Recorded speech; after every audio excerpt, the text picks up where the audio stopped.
Great day, great day, great day. It's Coach Kevin Gibbs, your mental performance specialist for athletes. And today we continue in our series for sports parents, right? Um, this channel for sports parents, coaches, trainers, and athletes. We helping them to get the mental edge and tap into the 90% so they can reach their peak potential and get their maximum performance and they can feel better in life and in their athletics, right? And so today we're going to talk about 6 key factors that help young athletes feel more confident, right? Confidence is key. Say it, confidence is key, right? If you're not confident, then you're not gonna be able to play the way you know how to play, right? You now don't feel right.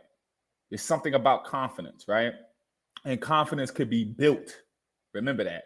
Confidence could be built or destroyed. So we're here to build confidence. We're a confidence boosting platform, right? So we'll talk about the 6 key factors that you got to learn to help your athletes feel more confident, right? Confidence is an athlete's best friend. The most important factor determining whether your athlete feels like a success or failure is confidence, right? As a parent, you want to do everything you could do to develop your child's confidence, right? As a parent, you want to do everything you could do to develop your child's confidence, not skill, but their confidence, right? This confidence will likely spill into other aspects of your child's life, right? They develop skills over here, right? It's a developed skill. They develop their skills in basketball, per se, right? They see that they couldn't make a shot at first, right? Then you work with them and they're patient and you're going through the process and you help build up their confidence and know that you're going to miss more shots than you're going to make, right? And they see themselves making shots. So now this boosts their confidence to know that, okay, I could do it, right? I had to work for it, right? I would start off missing every 50 shots. Now I'm making 1 out of 50. Now I'm making 1 out of 30. Now they could see the progress. And this is spill over to other areas of their life where they say, for example, for school. Well, I was getting all D's and F's, but I know if I work and I study and I put my mind and my focus and my awareness, then I could get straight A's, right? Or I was having trouble. I wasn't coachable. I wasn't listening. I had other aspects going on in my life, right? And so, it was hurting my confidence, right? And so this is also spilling over into other areas of my life. It works on either side, right? Doubt is the opposite of confidence. Doubt is the opposite of confidence. And confidence is faith, right? It's total belief, right? And so doubt is basically the opposite, is on the other end of the spectrum. So it don't work with, it's like oil and water. They ain't supposed to mix, right? If your child maintains doubts prior or during performance, this suggests that low self-confidence, or perhaps your child sabotages confidence on the start of competition. Extremely high. Those are those highs and lows, right? Those build-ups to breakdowns, right? Yeah, I'm gonna do it. And then one thing goes wrong and they lose their confidence, right? And then they start self-sabotaging, meaning criticizing, taking their self out the game. That's because of all of these voices that they're hearing of the pressure, right? That's why you want to keep instilling confidence. You got to be very particular in the words that you choose, because life and death is in the power of the word. You want to choose life-building words, life-giving words, not life-destroying words.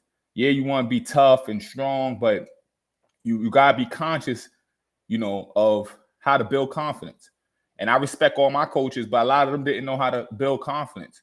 They were tough coaches and stuff like that, but they didn't understand things that I know today. That's why I'm coming to you as understanding the mental side of the game, right? Confidence is what we call a core mental game skill because of its importance in relationship to other mental skills. Confidence is the key factor that's going to lead to other mental skills.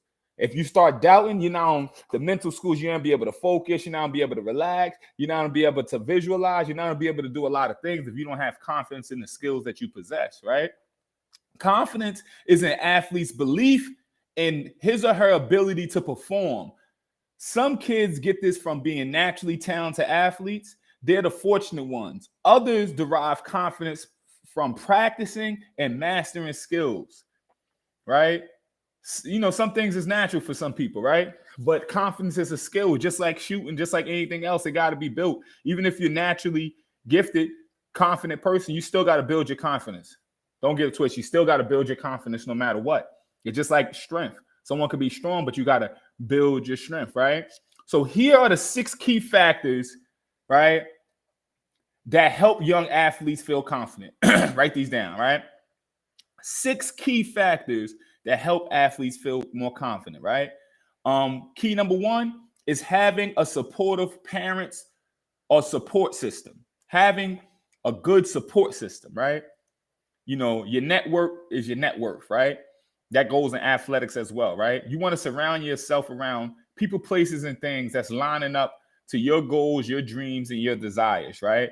If you can't be around a whole bunch of negative Nancy's and they telling you everything that you can't do, and that you trying to strive to do the things that you can do, right? It's just opposite, right? So you want to be around faith-filled people, places, and things that's going to build your confidence. Remember, the number 1 thing is confidence building, right?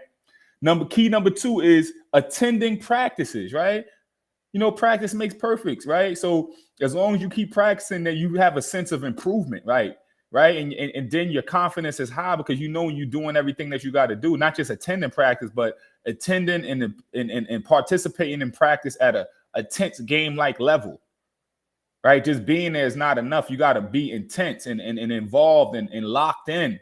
That's what's called being locked in. You don't get locked in when the game time comes. You get locked in when practice comes. You get locked in the car, right? But sometimes the athletes don't need a lot of parents in their head for that. Sometimes they got to learn how to do it on their own because it got to come from internal, right? Key number 3 is perform well in practice, right? When you're doing well, you're confident, right? If you keep attending practice, you're going to learn. Even if you're missing every shot, then you're going to start making more shots, right? You're going to start building. The more you come is the more you show up. Consistency is key, right? Having access to good coaches. Good coaches is everything. I believe in coaching. Coaching saved my life. And hopefully my coach could save some people's lives, right? So get a good coach, right? Search out a good coach. Don't worry about their accolades. And a good coach got to know how to teach, got to know how to communicate. They got to have a lot of different skills, not just playing skills. Just because you played basketball doesn't mean you're going to be a good coach or trainer, right? But there's some out there, right? If you need our help, comment, DM us, hit us up. We'll do everything we could do to help you break through those barriers and get to the next level and feel more confident, right? Key number 5 is having access to good equipment, right? All you need is a basketball. If you're a basketball player, all you need is a basketball and a goal, right? If you don't got a goal, then you could dribble on the street, right? You could put some rocks. You could put some chalk. You could put anything. There's really no excuses. You could jump over a bench. You could jump over a fence. You could go find some stairs. You could run around the block. You could dribble your ball around there, right? Find a way, create opportunities. Don't wait for things to happen. Make things happen. That's being a playmaker. Make plays, right? On and off the court, right? And number 6 is being in extreme, supreme shape, right? That's one thing that you got control over is your body and how much shape you could be in, right? You might not be the fastest, you might not be the strongest, but you could be the most conditioned athlete, the most mentally strong athlete that's not going to give up, that's going to be resilient, that's going to keep pushing. That when people feel like failing, you're going to keep on going, right? That's going to make you extreme confident knowing that no one can outlast you. You've been running, you've been doing your push-ups, your sit-ups, your squats, you've been working out, you've been training your body, you've been training your mind, you've been visualizing success, you've been saying your positive affirmations, and you're confident, right? That's building, that's your confidence building system right there, right? And a tip for parents, right? One of the best ways to boost your child's confidence in sports is by identifying beliefs, doubts, and expectations that undermine confidence, right? Beliefs, doubts, and expectations that undermine confidence, right? Remember, you always want to be in a confidence building mindset. Even when you're teaching a lesson, even when you're being hard on someone, right? It's just a lesson. It's a moment to teach. Always look at it as a moment to teach, to build the confidence, right? Because if they lose their confidence, everything you're saying is going to go out the window, right? So you want to identify, right, beliefs, doubts, and expectations that undermine confidence, right? Beliefs could be like, I'm too short to be successful, right? If you believe that you're not tall enough to be a good basketball player, that's going to undermine your good confidence, right? Because you're always going to find an excuse why you couldn't get something done, right? Instead, look at the other short people that made it and say, you know what, if they could do it, I could do it, right? Some doubts sound like I haven't practiced enough this week, right? You start doubting yourself. Maybe I haven't practiced enough, right? If that's your fault, if you haven't done that, that means you didn't have your plan of success. That's how doubt could creep in by you not staying on your job and sticking to your plan, right? But don't doubt yourself. Just go in there confidence and rely on all the things you invested. If you've been practicing 7 days and you miss one day, it's not gonna hurt you. But at the same time, you want to keep, your daily consistency. Small daily goals equals massive results, right? And some expectations could be, I need to score 15 points today to make my parents happy. No. You need to do what your coach needs you to do to win. You need to do what your teammates need you to do to win. You need to be a good teammate, right? You need to do what you need to do to satisfy yourself, to make sure that you feel confident about your abilities and the way that you're performing, right? Because that's going to lead to more success for you, right? Your parents could be having a bad day, or they just be in a bad mood, or just don't like the way you're performing. They're not in practice every day. They don't know all the things that the coach wants you to do, right? So it's a game plan, it's a strategy. So you can't have a lot of chefs in the kitchen, in other words, right? If you let the coaches coach, let the parents be parents, right? Your job as a parent is to boost confidence when it comes to sports, right?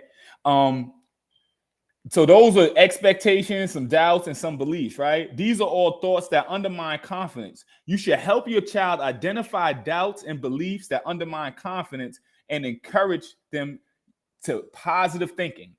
Positive thinking equal positive results. Faith-filled words equal a faith-filled heart, right? If you speak confidence, then you're going to be confident. You're going to believe you're confident. If you believe you're confident, you're going to act like you're confident. If you act like you're confident, you're going to be confident. Then you're going to hear more people telling you that how confident you are, and it's going to boost your confidence up more, right? And so you want to create that environment, that system.